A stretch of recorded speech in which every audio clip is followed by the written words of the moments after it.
So, welcome everyone. In this week's QTFMS seminar, we host Ling Lin from the University of Bologna and INFN at Bologna. He is going to talk about revisiting frozen singularities in string and M theory.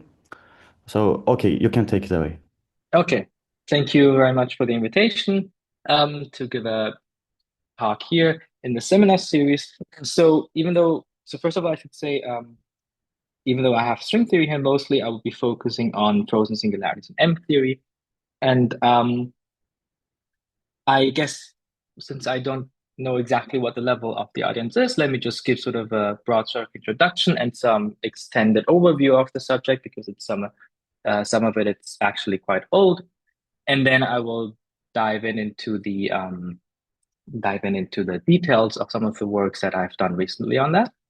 So if we take string theory, then I assume everyone, of course, knows that one of the ways people started thinking about how to connect string theory to our real world in four dimensions is to compactify um, string theory on an internal manifold. So I put compactify here because in many of the examples that we'll be looking at, this internal manifold is actually not compact. It's a non-compact manifold. But there's still a notion in which I'm reducing the higher dimensional theory on that internal manifold to give me a physical theory in less dimensions. And in this kind of endeavor, of course, much of the physics is determined by the geometry of that internal manifold. And in particular, one of the more prevalent features that is more relevant, I guess, if you think about phenomenological applications and model building, is that the geometry, which has certain deformations, gives rise typically to massless scalar fields that we call moduli of the effective field theory. And for most parts, I will be, throughout the talk, the effective field theory that I consider will actually be supersymmetric. And another aspect of this kind of geometric correspondence between, the correspondence between the physics in the non-compact directions and the geometry is that if I have singularities in my space, in the internal space, then those give rise typically to gauge sectors, maybe some higher gauge sectors in the sense of not just having a vector potential, but higher form gauge potentials. And their phase structures, their physical phase structures, meaning, for example, if they're Coulomb phase, Higgs phase, etc., those correspond precisely to these deformations that I talked about earlier that smoothen out the singularity in one way or another. And so in this context or in this description, one way to think about what a frozen singularity is that if for whatever reason some kind of deformation of that singularity does not allow you to, some of the deformation that you need to completely smoothen out the singularity is not available in the physical theory, meaning that there is no corresponding light moduli field, then you can say that the singularity is frozen, right? Because you don't have access to some massless scalar field that you can give a VEF to such that the corresponding geometry smoothens out. So such an effect actually happens more often in particularly compactifications to lower dimensions where you have less supersymmetry. And this is oftentimes just due to quantum corrections, which appear more and more frequently as you lower the number of dimensions and the number of supersymmetry. But such kind of quantum effects will typically generate a potential for these scalar fields that stabilize these field values, so the corresponding geometric modulus, the geometric parameter, at some point where you don't have any singularity, right? It's sort of hard to actually engineer because in some sense, the locus in the moduli space where you have singularities of higher codimension, you have to work harder to make sure that your scalar fields stay at that value. And in particular, if I have high number of supersymmetry, so for today's talk, I'll be mostly focused on Stigson supercharges and theories in 7 dimensions or higher. There are no such quantum effects just because you have so much supersymmetry that they're all forbidden. And so in that case, you don't a priori have any mechanism to get away with, to remove any of the moduli fields, any of the geometric deformations. So the way that frozen singularities appear in these cases is actually through a more exotic kind of construction or ingredient, if you wish, which is called, or in some sense, you can think of it as a fractional flux, right? You have in string theory, you have some gauge fields, they generate some, they have some fluxes that you can turn on in the internal manifold. With high enough supersymmetry, you cannot turn on any integer values of these fluxes, but you are allowed to have some sort of fractional value of these. And these are more exotic to the extent that people have not looked at them that much, except for some time ago that I will review now in a moment. And so more recently, people have revisited these kind of constructions more rigorously from various aspects. And one of the motivations that I have, and I will allude to later, is how do these fluxes affect the effective field theory in lower dimensions? So the frozen, the physical theory in the non-compact directions corresponding to these frozen singularities. And importantly, what are the global symmetries of these physical AFTs? Okay, so the plan of today, of the rest of today, is to give sort of a somewhat extended overview of frozen singularities in capital in capital D, meaning the space-time dimensions of my EFT bigger than 7. It will have some historic part and some mostly referring to older works and how my work fits into that context. And then I will specifically talk about M-theory compactifications down to 7 dimensions with the presence of such frozen singularities. And as I said before, the main focus will be to derive the generalized symmetries of these theories. And in this particular case, I will look at the defect group of electrically and magnetically charged objects. So if you think about a gauge theory, then this defect group is just defect group of Wilson lines and 't Hooft defects. And then I will close with some outlook on some work in progress that extends or considers not only M theory, but also actually the type 2A string theory with similar kind of frozen singularity. Okay, so as I said, if you have any questions throughout the talk, please just interrupt me and ask. I try to keep this fairly informal. I hope that's okay. So, okay, so let me give you a overview of these singularities and the corresponding understanding so far of their associated low energy effective field theory in the non-compact directions. So the first time such singularities were encountered actually came from studying dual descriptions. So dual descriptions in the sense of string dualities of toroidal compactifications of heterotic string. So where does it come about? Basically, the fact that the heterotic string in 10 dimensions have gauge groups which have non-trivial topology means that you can turn on flat connections of these gauge bundles as you reduce the theory on some n-dimensional torus, right? So as a concrete example, the first kind of such a compactification was considered by Witten when you place the spin 32 theory on a T2, which is just two S1s. What you can do is you can turn on Wilson lines, which are valued in the gauge algebra, so in SO32, along each of these circles. But because the gauge group has this quotient structure, the requirement of these two Wilson lines is actually that they commute up to an element inside of the Z2 as you lift these Wilson lines into the group, right? So as Wilson lines in the simply connected cover, these two Wilson lines will not commute. That's why we call them almost commuting, or what we call them almost commuting Wilson line. And if you do that to the SO32 periodic string, then you find that in 8 dimensions, the gauge symmetry is no longer SO or any sort of subalgebras of it, simply laced ones, but actually some non-simply laced symplectic gauge symmetry. Okay, and Witten argued actually in his paper in '97 that by string duality, such a heterotic compactification should be described by F theory, which is a non-perturbative version of type 2B theory, with what's known as a frozen particular kind of singularity.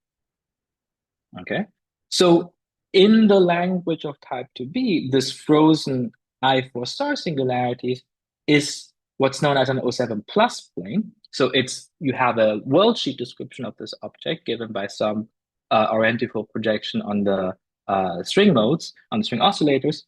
And since in type 2B, the sort of space-time description, you can characterize these 7 branes and O planes through their SL2Z monodromy as seen by the axial dilaton, you discover that this type of singularity, or the O plane, has the same SL2Z monodromy as a stack of O7 minus planes and 8 D7 branes. So if you thought of this stack, the singularity as corresponding to such a 7-brane stack, then you would expect that there are open strings stretched between these 7 branes. And the open strings are essentially the type 2B version of deformation modes of some singularity. Okay, so in this case of the type 2B version of the frozen singularity, freezing means here that even though you have the same monodromy, same behavior induced on the axial dilaton as a stack of 7 branes, there are no open strings that sort of go from any constituents of the O7 plus to other constituents, right? So even though you have a non-minimal SL2Z monodromy, you generate a non-minimal SL2Z monodromy, there are no associated open string modes. So that's a early version of how people thought about these types of singularities in F theory. Sorry, can I ask a question? Yes, please. So when you were talking about wrapping these Wilson lines in the 2 cycles of torus, they don't commute. This sounds very much like a Toft anomaly. So should we think of this, singularities as some manifestation of a Toft anomaly, or? No.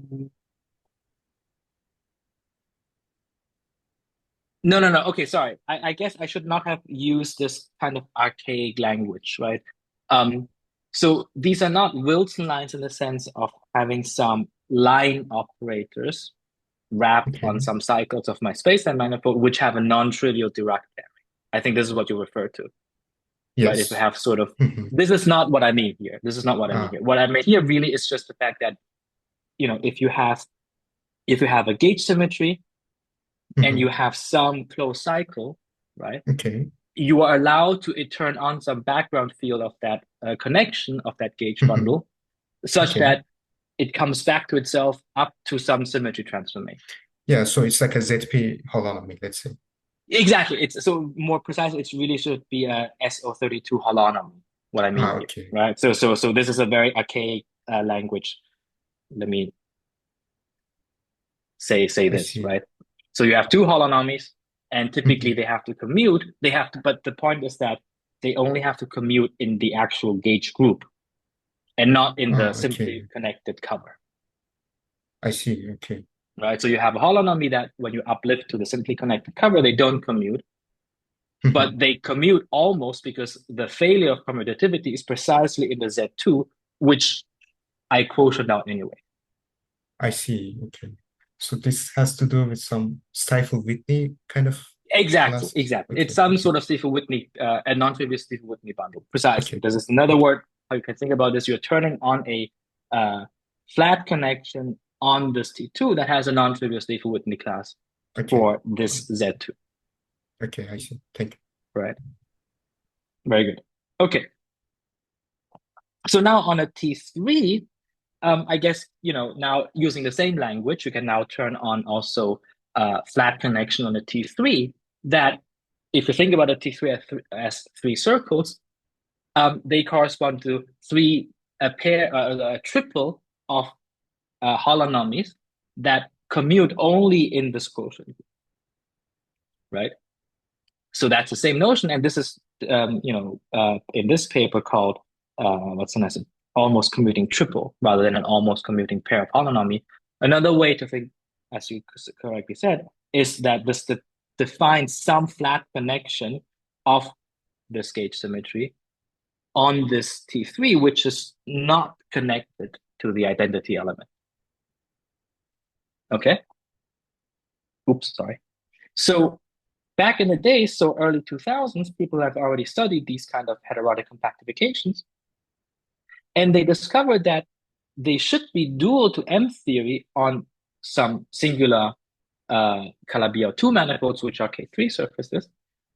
But where you have some holonomy, now not gauge holonomy, well, it's a gauge holonomy, but not of the gauge symmetry of my heterotic string, but really of the M series 3 form, right? Some holonomy for the M theory 3 form around every singularity of my K3, or around some of them.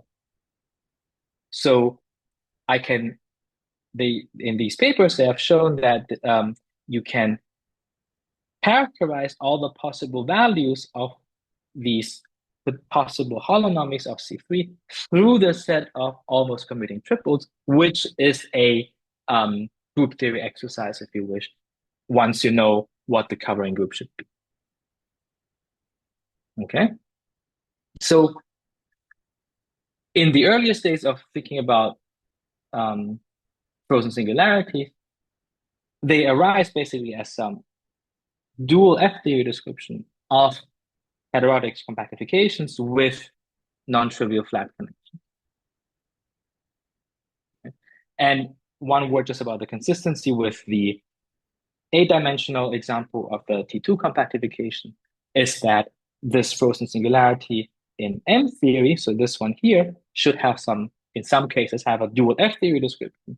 And it turns out that there's precisely a dual description in the case of this frozen F-theory duality, a singularity, in terms of two D4 type K3 singularities. I will come to what I mean by these words here, what a D4 singularity is, in case someone is missing out on the nitty-gritty details. Okay, so yeah, so just to clarify one more sentence about what this holonomy is, right? The idea is that K3, you have pointless singularities. K3 is a 4 manifold. So around every 4 point in the K3, which is singular, I can imagine putting a little 3 sphere or 3 manifold that surrounds this at this point. And so the holonomy is just the integral of C3 around that 3 sphere. And if that's non-zero, then I speak of a frozen singularity. Okay. So this yes. frozen singularity is defined as if like a disorder operator in field theory. Okay, this you have to explain why. So like let's say we want to define some disorder operator in 4-dimensional gauge theory, the Tufts operator. What we do is we carve out some tubular neighborhood and impose some singular boundary conditions such that the integral of f is like a 2 pi integer. And what you're doing is essentially the same, I think. Like you assign some holonomy, but what you're doing is like assigning a fractional holonomy. So it's almost as if like you're doing some disorder operator with some boundary conditions. Yes. In principle, yeah. So this what you call a disorder operator, yeah, you can think of as an operator in the space-time theory, a point operator in the space-time theory that tells you what the value of these numbers of these fluxes are. Okay. Right? But I guess what you have in mind is really you have a let's say a defect or some you cut out some region of spacetime, the actual physical spacetime, and you measure some gauge field holonomy around that. Mm-hmm. And so that thing is defined, I guess, with respect to some cut in space and then some surrounding manifold in spacetime, Mm-hmm. right? In this context, this quantity here does not live in the physical spacetime, right? It's purely in the internal space of M theory. Okay. Yeah. But right? it's as if like we're defining the disorder in string theory, and when we compactify, it arises as some singularity in the four-dimensional Yes. space. That Okay. yeah, you can. I guess that's Okay. that's a valid description of that.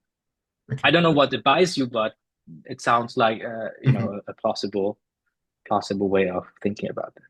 I see. Okay. Thanks. So I also have a question. Yes. Uh, in K3 space, we usually have two cycles, and when we shrink them, we get a gauge enhancement. Yes. Okay, so this is not the case in frozen singularities, right? I will get to that. I will get to that later. Okay. But um, roughly, so I will get to that. Maybe ask this question later again in case I haven't explained this when I talk about the details of Okay. it. Okay. Okay. So now maybe just a word about global models and local models. So if I look at heterotic string on some torus, this is actually a supergravity theory. Now, because the torus is compact and has finite volume, so you will retain the gravity multiplied in 10 dimensions. You will have dynamical gravitons, etc. And in the dual M or F theory model, this means that the internal space is actually basically a compact K3, which is elliptically fibered in the case of F theory. So typically we call these global models, and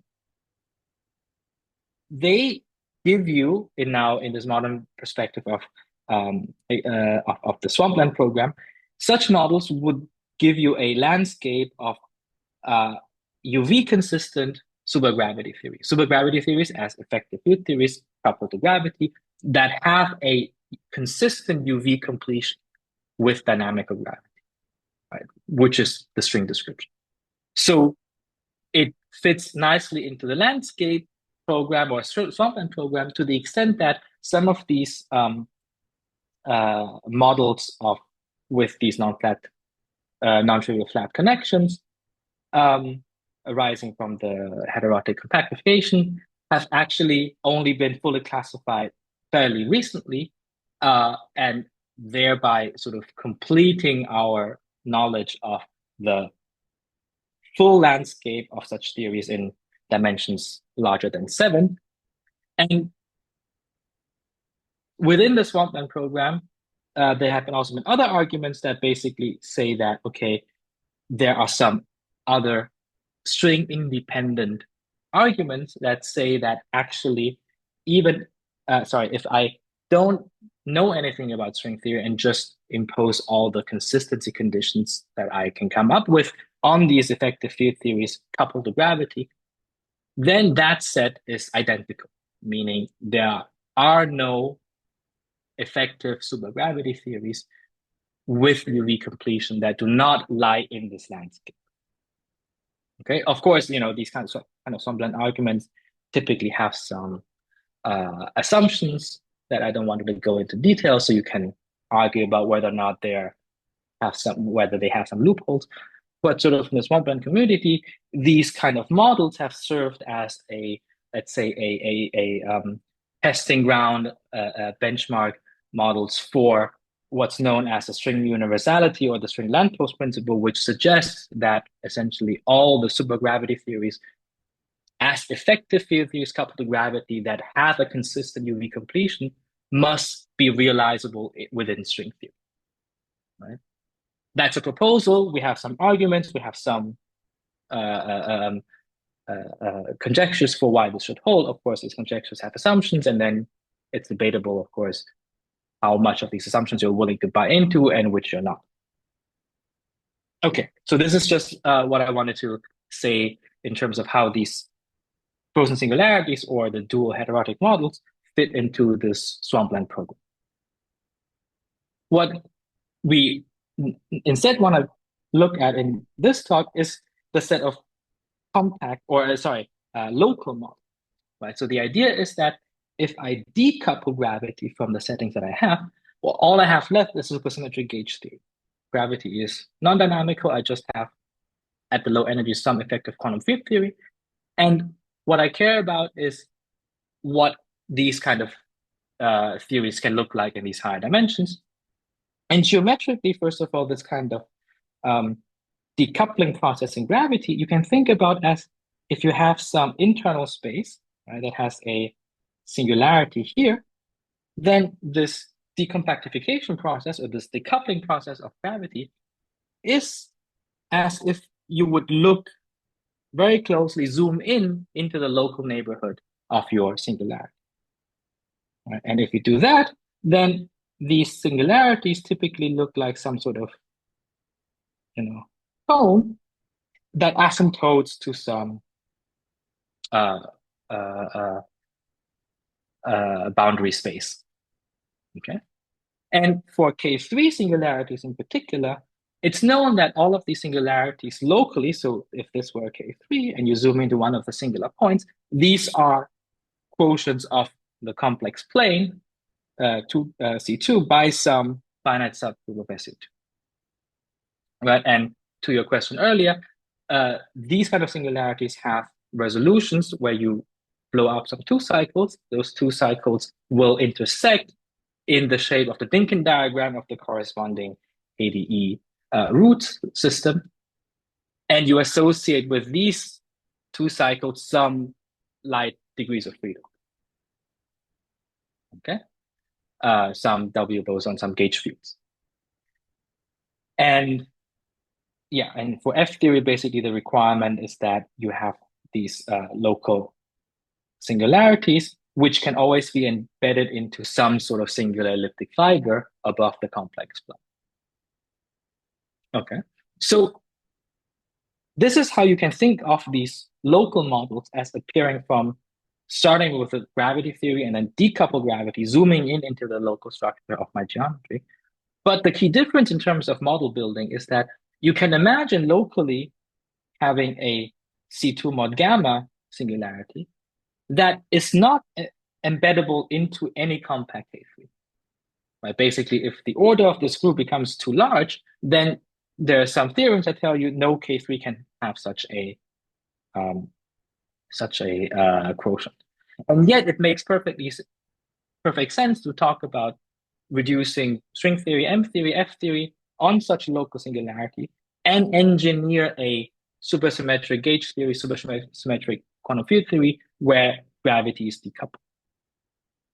And this is, this kind of construction is particularly useful to study certain strongly coupled field theories in lower dimensions that I don't want to go into details until the end, before the end. But it's this kind of geometric engineering where forget about gravity is also widely used in other areas of what's called geometric engineering, where you study quantum field theories using the knowledge of geometry on some local singularity.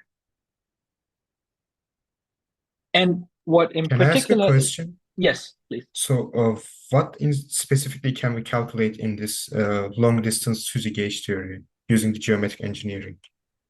So what you can compute in general is, for example, the structure of the moduli space, right? Some Coulomb branch, some Higgs branch, some tensor branch. If you have control over your theory, right? If you have control over, let's say, which operators correspond to what kind of, which field theory operators correspond to what kind of geometric object, and if there are some quantum obstructions to some of these fields receiving a vacuum expectation value, etc.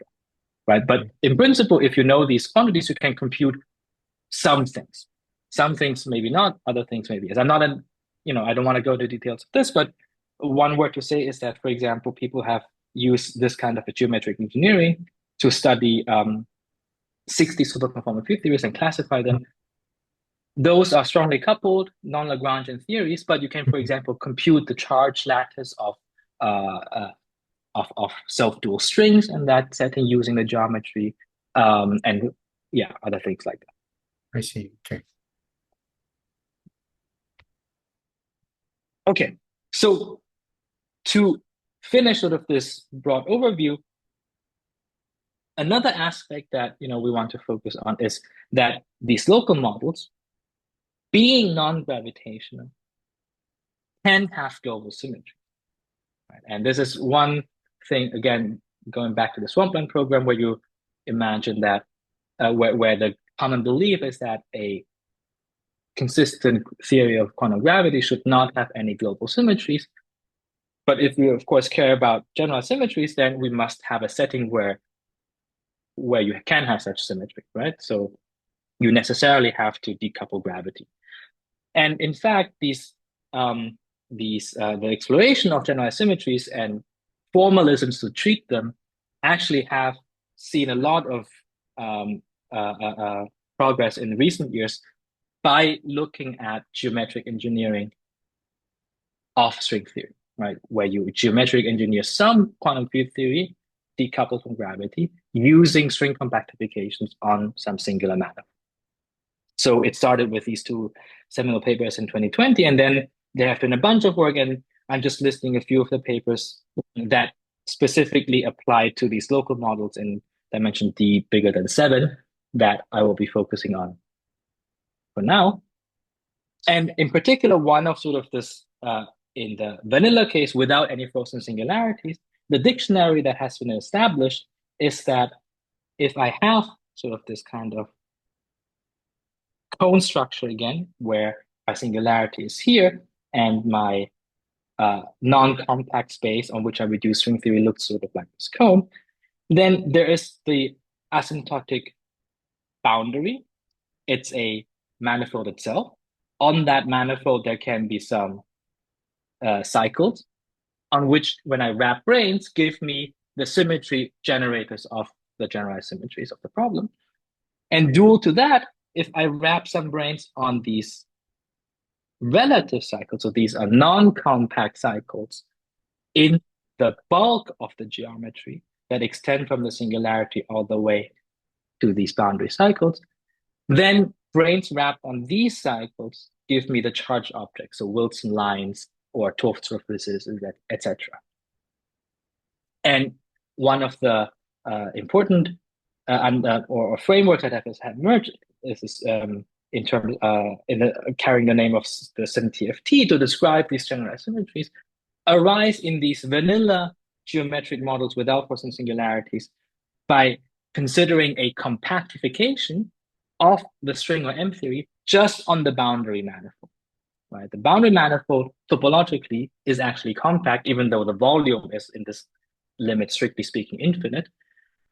But you can reduce the topological sector of your string or M theory on this manifold, and that gives you modular some details that I don't want to spell out here, gives you the symmetry TFT, right? That encodes all the anomalies, all the possible boundary conditions that specifies the global form of your effective field theory.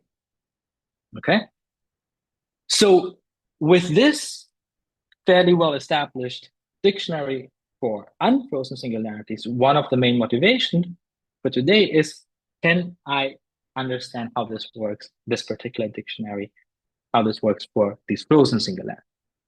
Right. That so far no one has really looked. Can I ask a question? Yes, please. So in this asymptotic boundary, I assume the topological boundary conditions are equivalent to the SymTFT boundary conditions, right? Like they give you the anomalies and the different global realizations of the symmetry and so on. Yes, broadly speaking, yes. So can we do this for like non-invertible defects? Yes. There are, in these going back,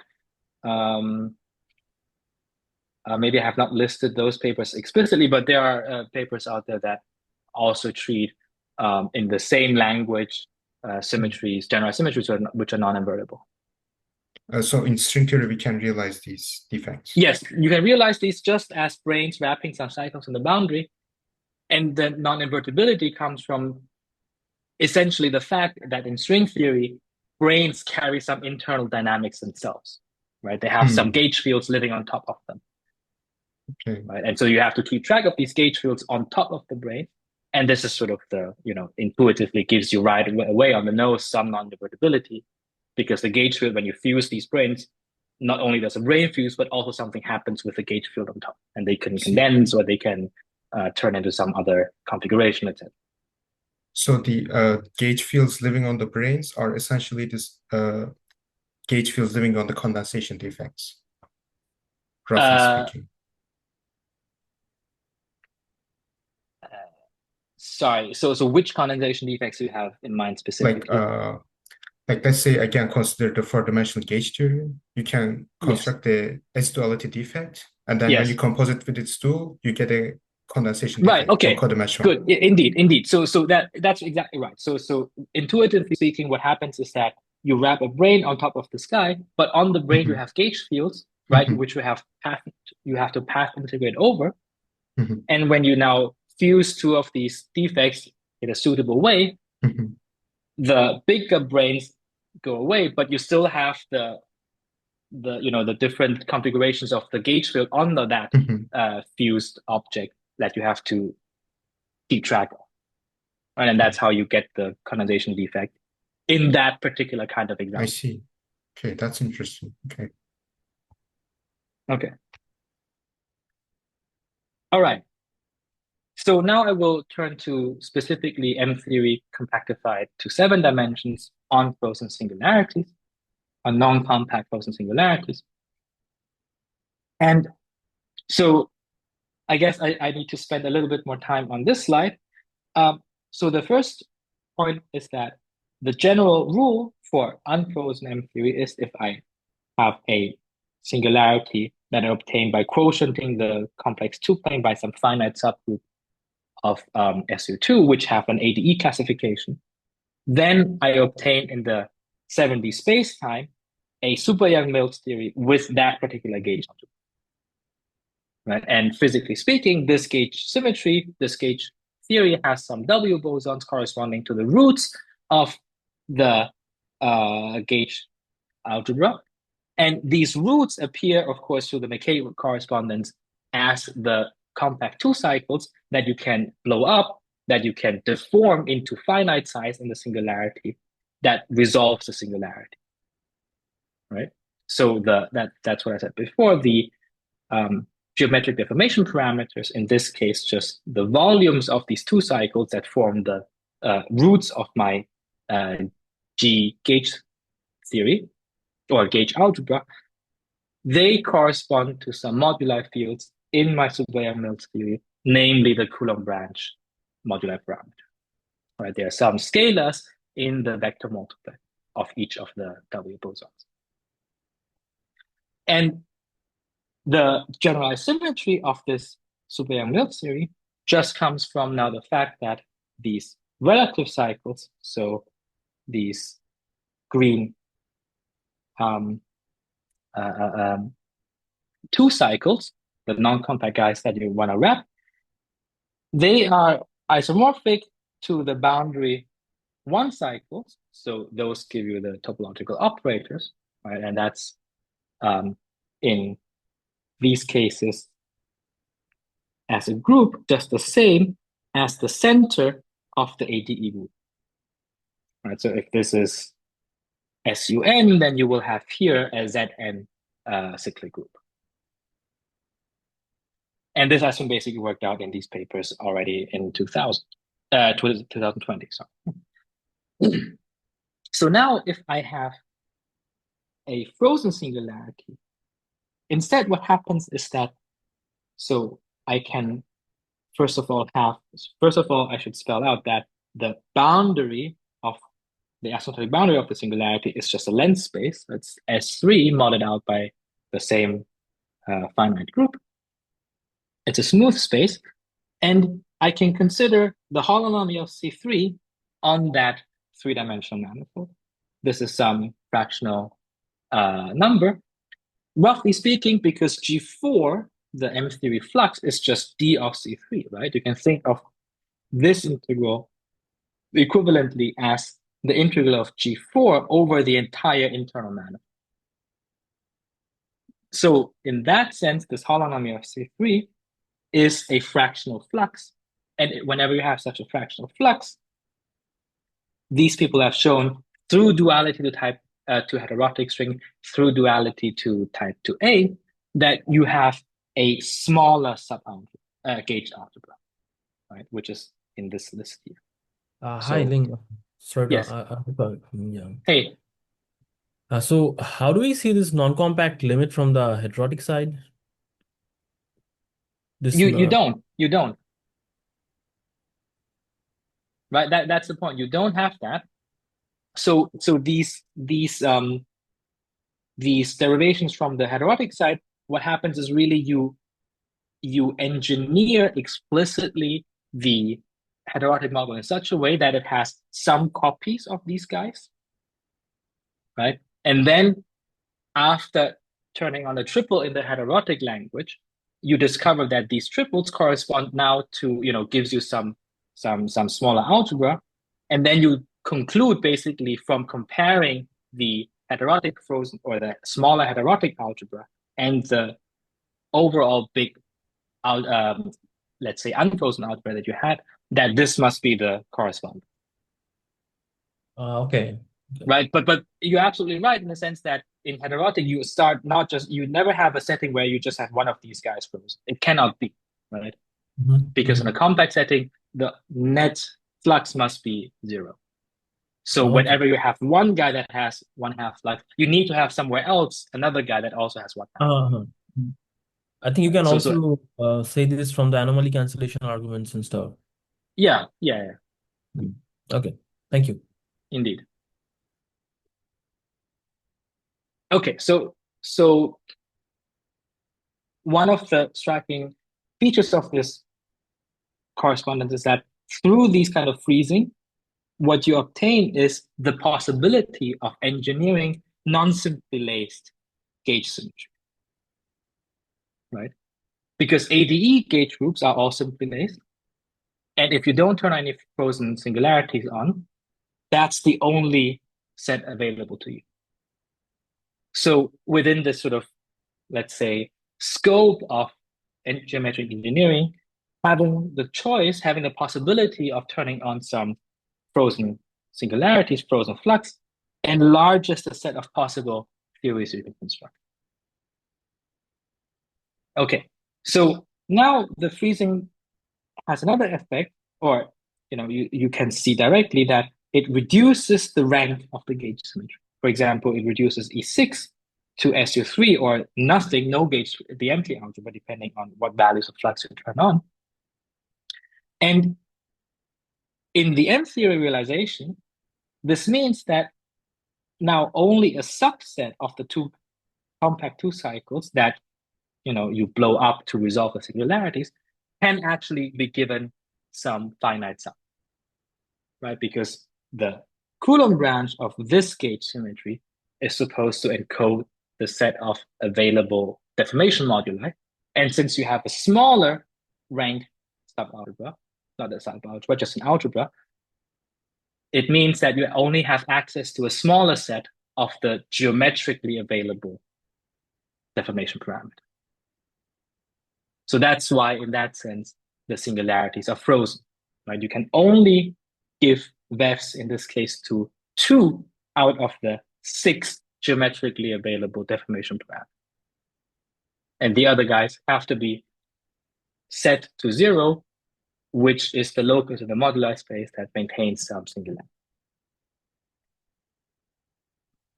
And these guys that you can blow up are basically the ones that once you wrap M2 branes on them, give you the roots or the W bosons in the physical language of this frozen gauge symmetry.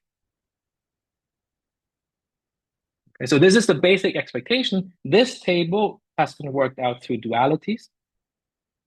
But the question that we want to address is there a way to derive this result without appealing to some of these dualities to either heterotic string or type 2A?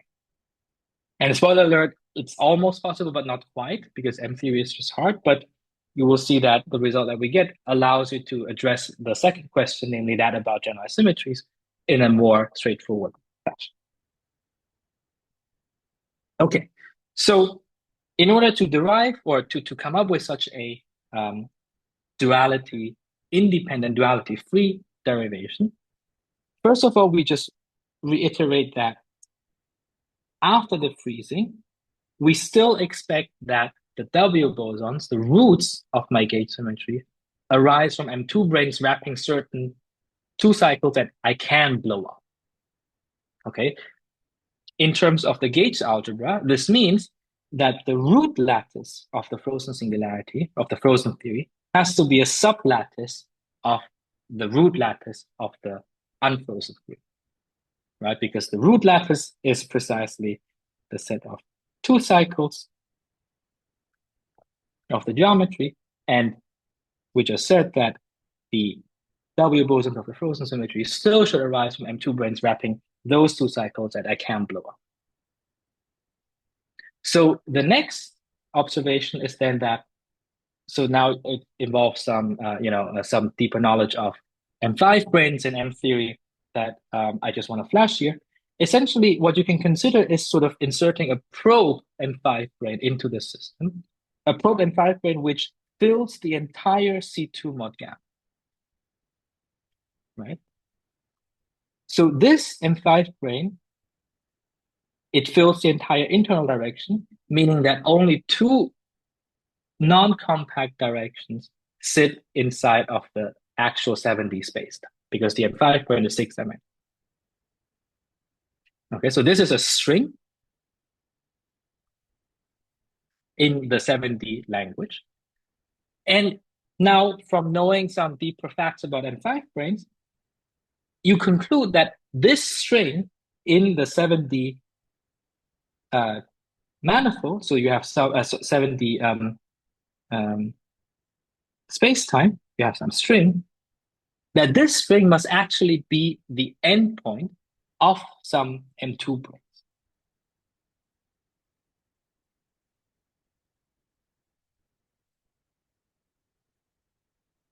Okay, and this comes about, if you know a little bit about M5 branes, is that on the M5 branes, you have a coupling between some internal field and the free-form field in space-time under which the M2 branes are charged.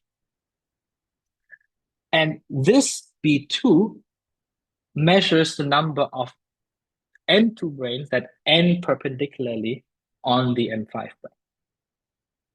Okay, so now because in this frozen singularity, I have some non-trivial flux of G4 along C2 mod gamma, some fractional flux, right?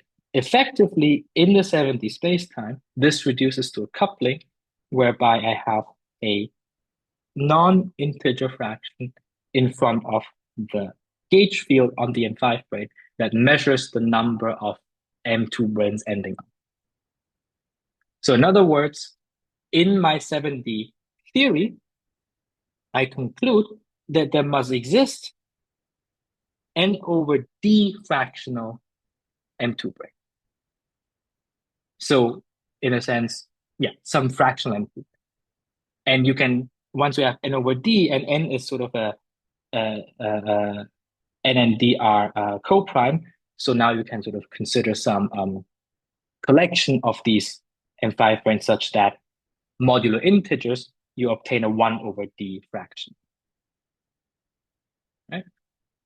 So this means now interpreting this string theory result in terms of the 7D gauge theory language, it means that because M2 branes in general are gauge instantons in a 7D theory, it means that the frozen singularity, the frozen theory, must be such that 1 over d M2 branes, so d fractional M2 branes, appear as integer instantons, right? Because typically instantons, without now turning on any background triple one-form symmetries, etc., have to be integer in a consistent gauge theory. Can I ask something? I Yes. didn't get something quite right. Okay. So C3 fluxes are localized On a three-dimensional submanifold, right? Yes, yes, they are localized on the three-dimensional submanifold, which is the boundary of this, Oh, okay. Thank you. right? But the M5 brane fills the entire thing. I So see. that's why the M5 brane, this particular M5 brane that I insert as a probe, sees this flux, sees this C3 Holomorph. Oh, filling the entire space-time, right? No. The Ah, C3 does not fill the entire spacetime. It fills just the internals. okay. Sorry. I see. Okay. So again, I mean, it's not so important if this construction is a bit too unfamiliar to you. The bottom line is, through this kind of stringy construction, you can conclude that the frozen algebra must have a root lattice that fits into the unfrozen root lattice, and in this root lattice, using the natural Euclidean pairing on the root lattices that you can use to measure instanton numbers, these 1 over d M2 branes must be integer instant. Okay. So what is a 1 over d instanton of G must appear as an integer instanton of H. This is the condition that we are now trying to explore. And again, I don't want to go into too much of the details also because time is running out very quickly. But if you use the well-established tools that relate sort of relationship that relates the theory of root lattices and the corresponding number of instanton numbers in some gauge bundle that you turn on for that gauge symmetry, you can actually derive the following condition, namely that you remember that the root lattice of H sits inside the root lattice of G, but at the level of the algebra, this means that the Langlands dual of the root of H sits inside G. G is self-dual under Langlands duality because it's simply delayed. This is a subalgebra. And it's a subalgebra of a particular type that I can enumerate that contains the fractional value of the flux. And it's called basically the Dynkin index. So the Dynkin index specifies a particular set of subalgebras that is related to how I measure instanton numbers in the two different gauge groups, in the two different gauge algebras. Okay, so there's a number n here appearing, but it's just telling you that if n is simply laid, if H is simply laced, it is 1. If H has bilaced two lines in terms of its Dynkin diagram, and n is 2. And for G2, which is the only algebra with 3 lines connecting, no, it's a Dynkin diagram, this number is 3. Okay, so now let me speed up a little bit to get to the general symmetries. Basically, what happens is that this restricts, but not quite, the allowed set of frozen algebras. It restricts it to a calculable, a enumerable subset. And in order to fully determine this, what you need is to know what is the difference in the rank between these two theories, between these two algebra. Okay? And to determine this rank reduction, we do require some duality after all. Namely, we want to reduce the theory to type 2A, because once we reduce the theory type 2A, so we start with a 7D theory and M theory, we compactify on a S1 without anything on the S1. What I obtain is a type 2A theory on the same manifold, where now the M theory 3 form becomes the Ramon-Ramon 3 form of type 2A. And for such a background in type 2A, I can use this sort of Douglas Moore quiver type description of probe D0 brane. D0 branes are something that, M theory doesn't have as branes directly. They should come out basically on the circle reduction as some KK monopoles, but in M theory itself, they don't exist. And that's why pulling off the same argument in M theory is harder than we expect it to be. So we have to resort back to this type 2A description. But if I do that, then I obtain some kind of consistency condition or some prescription related to, that the zero brane has a one-dimensional world line theory with some Transimons terms, and these Transimons terms become fractionally quantized if I turn on the Ramon-Ramon holonomy.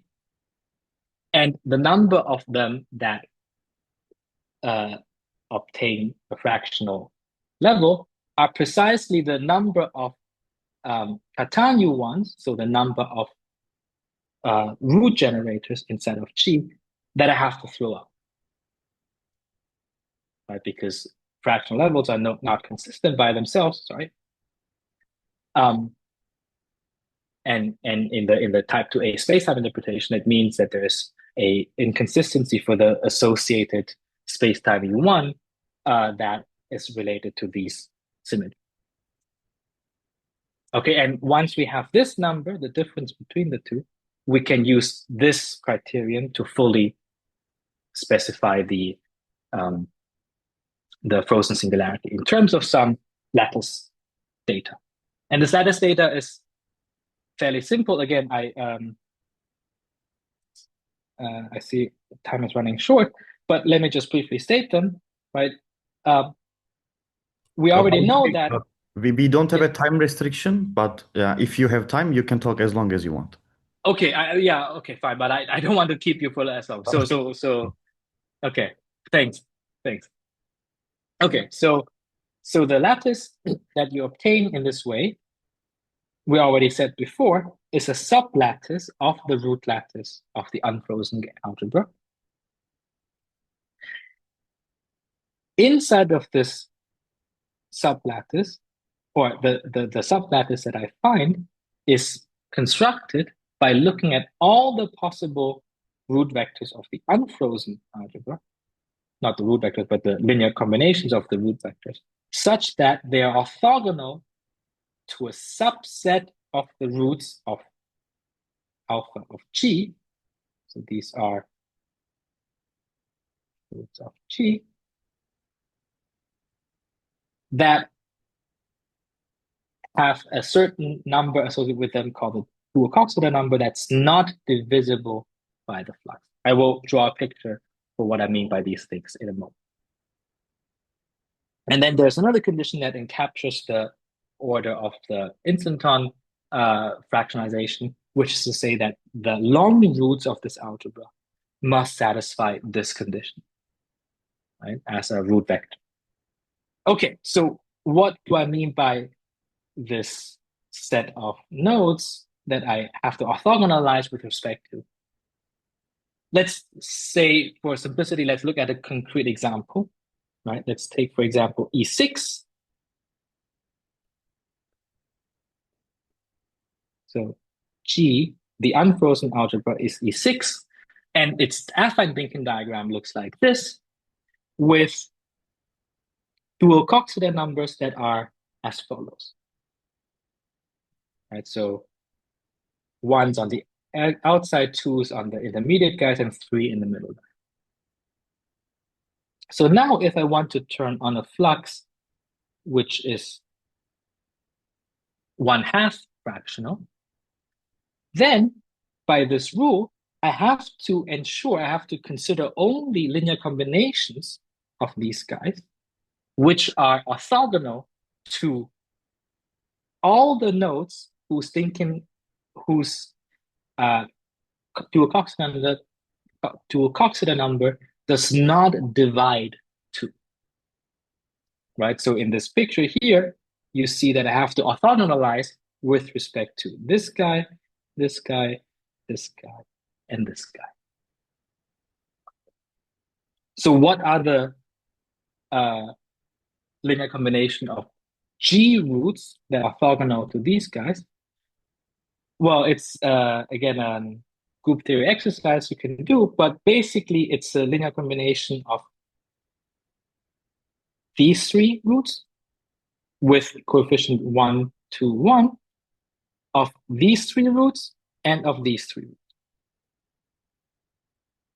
So you have 3 roots, but of course, since we are dealing with an affine diagram, one of them is linearly dependent with the other. And so you recover that this gives you precisely the algebra SU3, but SU3 is simply late, so all its roots are long roots and all its short roots. But in particular, it means that these roots have to satisfy the condition that the length squared is 4. Okay, so that's how you determine basically this this freezing rule of E6 with 1/2 going to SU3. As another example, maybe quickly, if I take D4, so G being SO8, then again with 1/2 fractional fluxes, then you can quickly convince yourself that this means you have to be orthogonal with respect to this, and this root. But so at all of these 4 root vectors, one of them is the affine node, they are linearly independent to each other. And since the root space of SO8 is just 4-dimensional, if I orthogonalize with respect to 4 linearly independent vectors, I have nothing left, right? So that's why for D4 with 1/2 flux, this gives you the condition or the result that the complete lattice is frozen, or the complete gauge symmetry is frozen. You have no access to any Coulomb branch parameters, no access to any blowout resolution. Okay. Again, at the bottom line is, there is a well-defined algorithm that we extracted from this argumentation, which produces on the nose exactly the frozen singularities that you have, that people have derived from heterotic or type 2A. And we still have to use some type 2A, but in some sense much less than before. And in particular, we have an explicit construction of the root lattice now as well. This is something that people have not looked at before. Okay, so having the root lattice now basically gives me access to generalized symmetries, to the center symmetries of these frozen singularities. And I want to talk about that briefly now. Okay, so let's just rehash briefly that the sublattice that we have constructed, this root lattice of the frozen singularity, right, sits inside of the root lattice of the unfrozen symmetry, which was just the set of 2 cycles, linear span of the 2 cycles that resolve the singularity. And the W bosons of the frozen gauge symmetry come from M2 branes that wrap this subset of 2 cycles, integer 2 cycles. For ease of notation, it's useful to associate to that thing a root space, right? If you're familiar with the theory of roots, then you think of roots as sort of a lattice spanned by particular vectors inside of a Euclidean vector space that has a Euclidean metric on it, a Euclidean inner product on it. So that Euclidean space is just the R span of this lattice. Now, inside of this lattice, I can describe electrically charged defects. So they will be Wilson lines in an ordinary gauge theory from M2 branes that wrap relative 2 cycles. But relative 2 cycles, again, because they are not allowed to wrap anything in the direction of these sort of bad nodes, right? These guys cannot be wrapped at any M2s. Since the relative cycles are just themselves some fractional linear combination of the integer cycles, the freezing condition, meaning I don't allow M2 branes to wrap any of the orthogonal directions, automatically tell me that also the defect that I obtain must be a subset inside of this set of relative cycles that are orthogonal to these bad 2 cycles. And by construction, these bad 2 cycles are the ones that are orthogonal to the plane E, right? So in other words, by intersecting the set of geometric two cycles, relative two cycles that I have with this plane inside of the root space, I obtain a sublattice of this vector space, which I call the weight lattice. Right? Weight lattice, obviously, because if this was just an ordinary gauge theory, then the Wilson lines are labeled by the weight lattice modulo the root lattice. Right? But in this case, I obtained the analogous of the weight lattice just by considering the fact that N2 branes must wrap two cycles, compact or relative, that are orthogonal with respect to some particular bad two cycles. So that establishes the weight lattice, the electric charge defects from that wrap N2 branes. Now, the magnetic defects, again from basic M theory, we expect them to come from M5 branes wrapping two cycles. But for M5 branes, we did not derive any restrictions coming from the freezing. So we expect that also in terms of the wrappings, it means that M5 branes can wrap any relative twos, irrespective of whether they're good or bad. But of course, physically speaking, the only charges that you see, the magnetic charges you see, are those that have some sort of Dirac pairing with the available electric charges. Right? So in other words, what you can physically see in this setup, given the electric charges, the magnetic charges you can see are only the projection of these, all the possible two-cycle vectors onto this root space, right? Because all of my electric states lie in this plane, and everything that's orthogonal to them carries zero magnetic charge with respect to these electric charges. So in other words, if I want to use the usual gauge theory nomenclature of calling the magnetic charges as co-weights, right? Then the co-weight lattice is given by the projection of the geometric relative two cycles, the non-compact two cycles of my singularity, to this hyperplane inside of my two-cycle vector space. And likewise, if I project only the compact two cycles onto this plane, I will obtain what's known as the co-roots, right? Those things which pair with my roots to give me my Cartan matrix of the gauge. And indeed, if you do that, so first of all, this is the first statement you find is that the pairing between elements in here and elements in here precisely give you the correct Cartan matrix of the frozen singularity, of the frozen algebra, as you would expect. And moreover, based on this usual screening arguments for the extended charged objects of electric and magnetic ioniform symmetries, you would say that only those weight or those electric charges that cannot be screened by W bosons, right? So in other words, those weight vectors that cannot be expressed as linear combinations, integer linear combinations of root vectors, these are the physical charges of my electric one-form symmetry.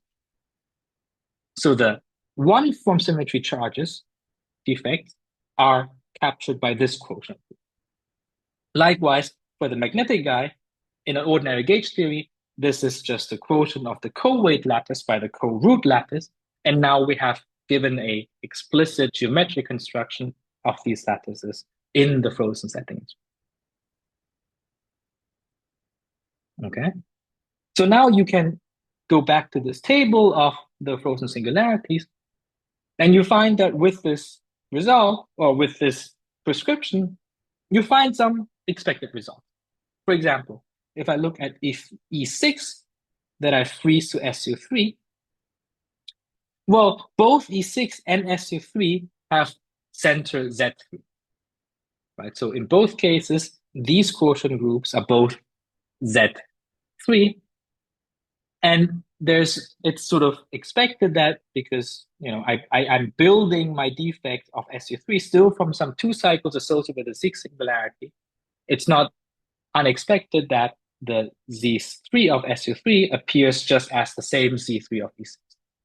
And likewise for E7 freezing to SO7 or SU2, and E8 freezing to F4 and G2. In all these cases, the electric and magnetic defect group are just given by the center of the unfrozen singularity or unfrozen gauge symmetry, which is the same as the center of the frozen gauge symmetry. But at the same time, if you just apply this construction blindly, you actually find some unexpected things. All right, so first of all, for this set of theory, if you just compute this explicitly, you see that the one-form defects are only valued in Z2, which is something that you would expect if you have a SP gauge. Right? SP has a center of Z2. But if you compute the four-form defect, so the magnetic defect, you actually recover the entire set of geometrically available defects to you, right? Because you can wrap in 5 branes on all possible 2 cycles with no restrictions, and then all the possible 2 cycles encode the center of not the frozen singularity, but the unfrozen singularity. So now you have a discrepancy between the one-form and the four-form symmetry. Right? The one-form for ZP is always Z2, but the four-form, depending on value of K of SS spin, is either Z2 squared or Z4. Likewise, or in a similar fashion, if I look at all the cases where I freeze from one of these guys to a trivial gauge algebra, so SO8 or E6, E7 to with these fluxes, then you would expect, well, if you have no gauge symmetry, then okay, I don't have any Wilson lines, but I still have some magnetic charge, right? And the magnetic charges are valued in the center of the unfrozen gauge symmetry. And finally, for the E8 case, it's even more weird because now you're freezing E8 to SU2 that normally you would expect to have that 2-valued Wilson both defects. But actually, from this computation, there are none. I don't know why there's a B here. Sorry for that. Okay, so these are some unexpected results that pop out from the explicit computation that we did. And we actually verified them in a dual description now in 6 dimension for some 6-dimensional theory that does not involve any frozen flux, it's just pure geometry. So some theories in which you would expect all these results from the papers that I cited earlier should apply without question. Okay, so Can I ask a question? yes. So how could it be that in the SU2 gauge algebra we have no Wilson-Tofte lines? When you say that we have 0, do you mean that all the lines have some surfaces attached to them? Very good. So at this point, we cannot say anything about. I mean, from the construction that we provided, we cannot make a statement like this. We simply don't know. Right? Okay. All we say is that there are no genuine lines, no genuine Tofte surfaces. Okay. That's it. But indeed, what we're trying to argue later for is that one way to think about what happens to the naively existing SU2 defects is that they somehow become non-genuine. I see. So that's the manifestation of the frozen singularity in the field. Exactly.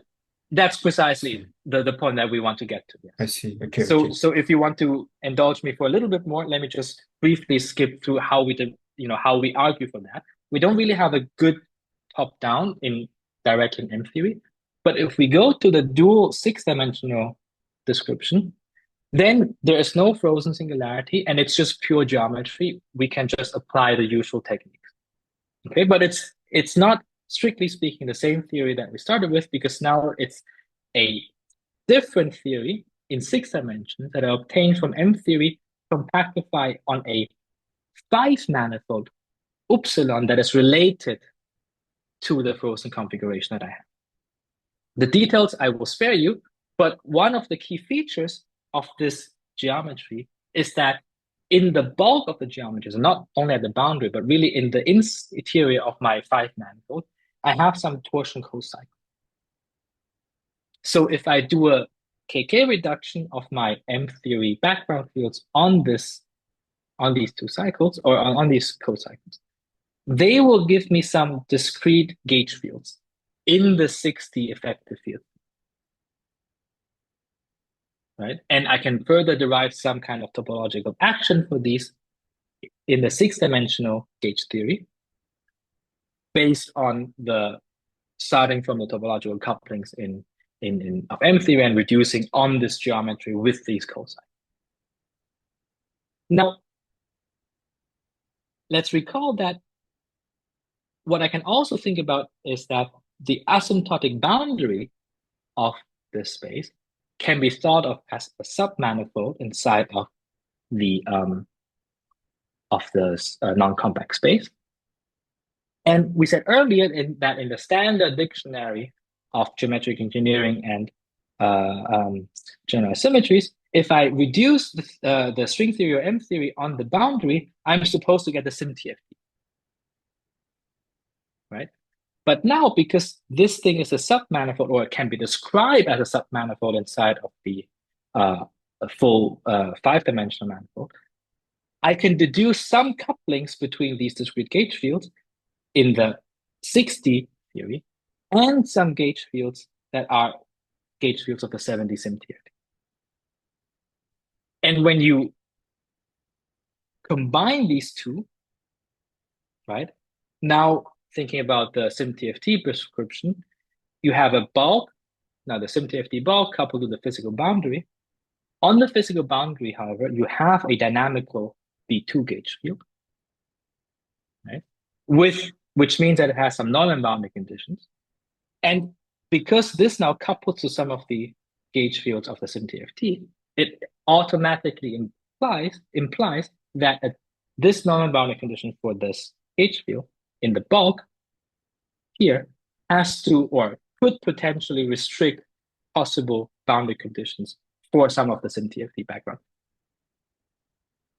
Okay, so finally, one thing that you have to do, which is, we can only do it case by case, we don't have a reason why it should always work, is that you should be able to uplift this 60-70, which is the dual description in 6 dimensions, back to your M theory on the frozen singularity, or back to the effective field description of the M theory compactification on the frozen singularity.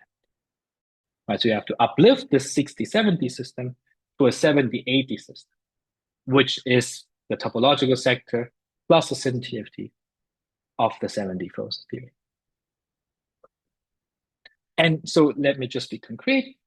For this particular kind of freezing where you freeze E7 with this flux to nothing, we have already seen earlier, you don't have any electric defect, but you do have some magnetic defect. Okay, so there you have the option of turning on a magnetic background. There's some background field that couples the. So in this dual description, you discover that actually the frozen theory has some dynamical discrete gauge field. And this couples to the background field of the magnetic symmetry.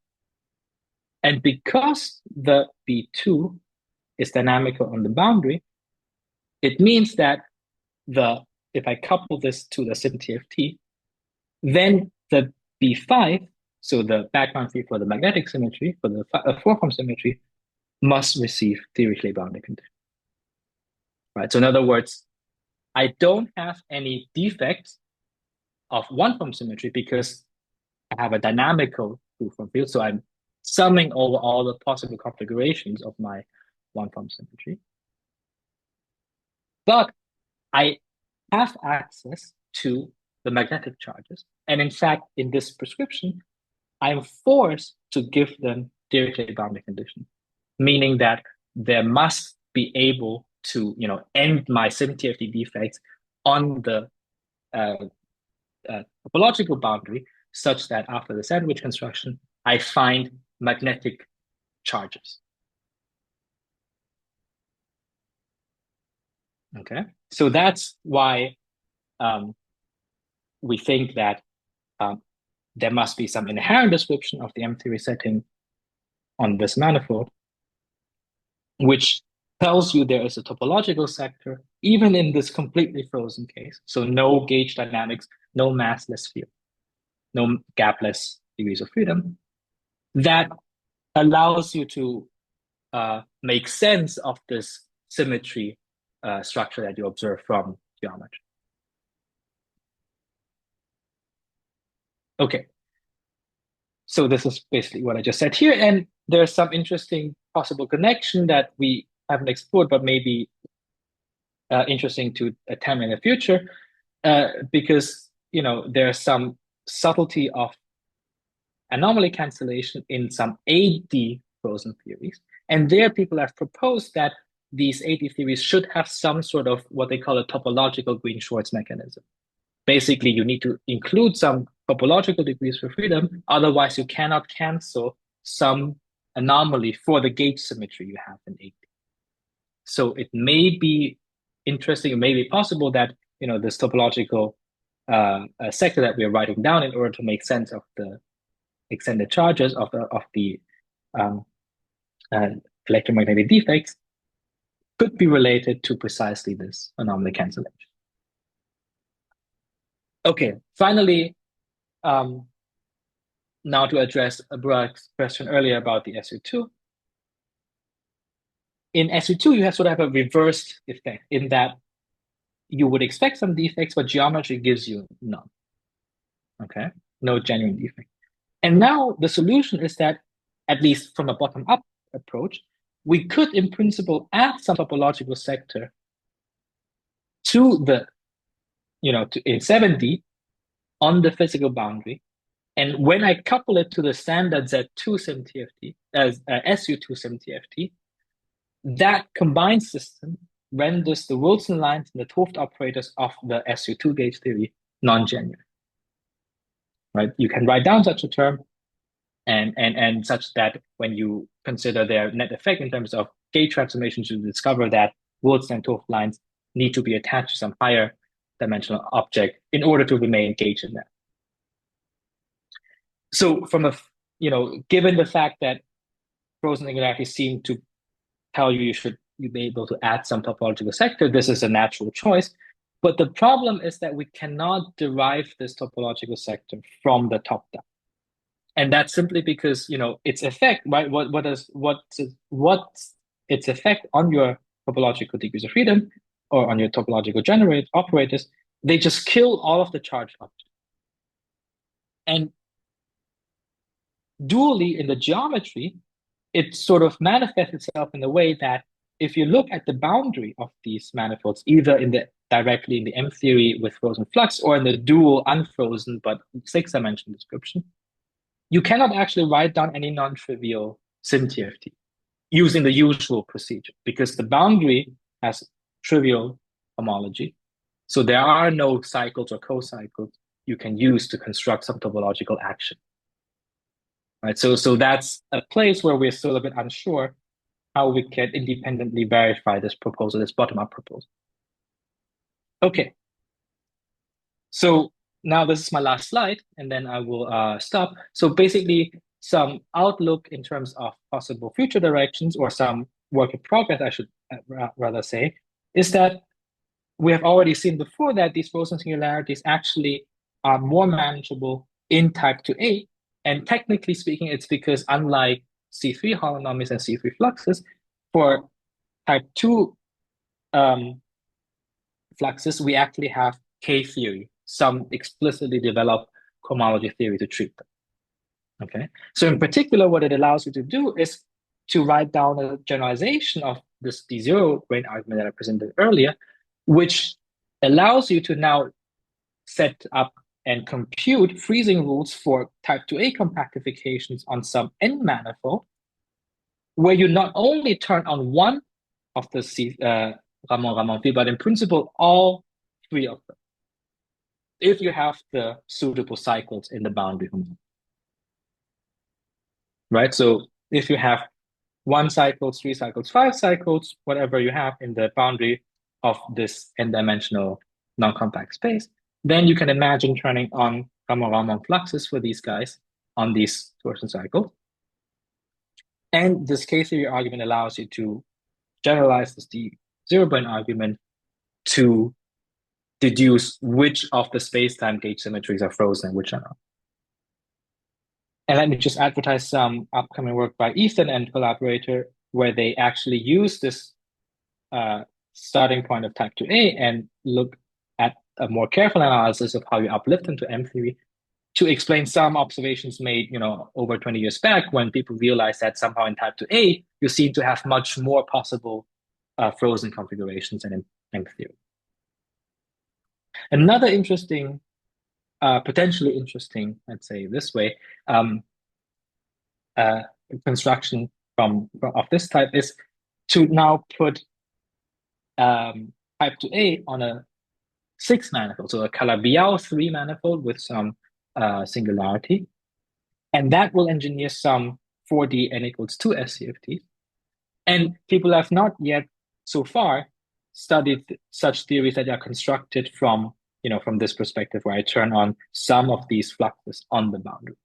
So it's not clear if you can engineer new types of SCFTs, because again, people have claimed there are various classifications and enumerations of all of these superimposed field theories, but certainly from the perspective of a construction method, this is definitely something unexplored, and that we're currently thinking about some examples of this. So, and finally, just to emphasize that also you can do the same thing, of course, in M theory. We have less control, but we can attempt something similar as we did in 7 dimensions on Calabi-Yau 2 folds or 4 manifolds. If I have now M theory on some frozen 6 manifold, so a singularity in a 6 manifold, then depending on the singularity, I actually may have several 3 cycles in the boundary that I can turn on C3. I have a choice of these guys that I can turn on some autonomous along. And on the nose, again, it gives you some 5D SCFT. Whether or not they're new is up to debate. But something that is more likely to give you something new is if you embed some of these singularities, or some of these singularities can be embedded into an elliptically fibered 6 manifold. And in these cases, you can actually uplift the configuration to 6 dimensions, to F theory.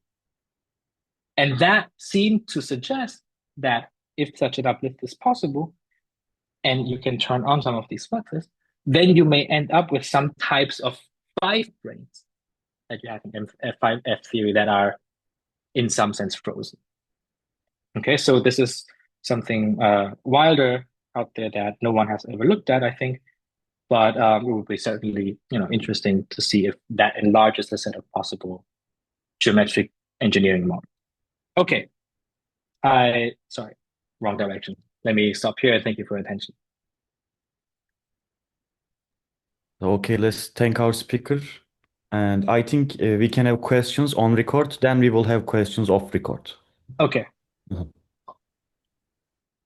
I have one question on record. So first of all, thanks for the great talk. So you were talking about these unexpected cases and their realizations in 6-dimensional superconformal field theories. Can we also realize these things on 4 dimensions by compactifying? Can we get the same thing? Sorry, which unexpected results? These ones? Yeah. So you were talking about how you realize these things in 6 dimensions, right? Yes, so in 6 dimensions, these are not conformal. Okay. Sorry, I'm confused. Yeah. But okay, you can realize them in 6 dimensions. So by Yes. compactifying into 4 dimensions, can we also realize them in 4D gauge theories? Same situations? Yes. So what you're asking is, I guess, another way to say that is if I take one of these 7D models and I can compactify these field theories down to lower dimensions right? Can you Yeah, get something essentially. interesting out of it? Yeah. Yes. Yeah, in principle, yes. Of course, people have Okay. looked at them. There are various ways you can study these. If you just put them on a torus, it becomes somewhat boring because on a torus Okay. you maintain the number of supersymmetry, Mhm. and these have 16 supercharges, so you end up with maximal supersymmetry in say 4D, which is n equals 4, which people have. There are easier ways of describing them. But Mhm. for example, in one of the references that I gave from early 2000s, the one by Witten and Attia, they actually looked at some similar compactification of the sort where they're now compactifying on the 3 sphere. Huh. And then they get 4D n equals 1, starting from some configuration or some frozen flux. I see. Okay, and they have some interesting result talking about phases of 4D gauge theories where they have to use some of these knowledge, that they developed here in this paper about what the frozen algebra is.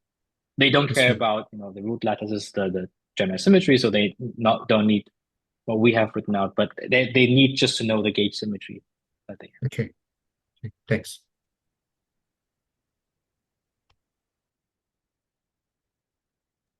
So if we don't have any questions, we can stop the recording.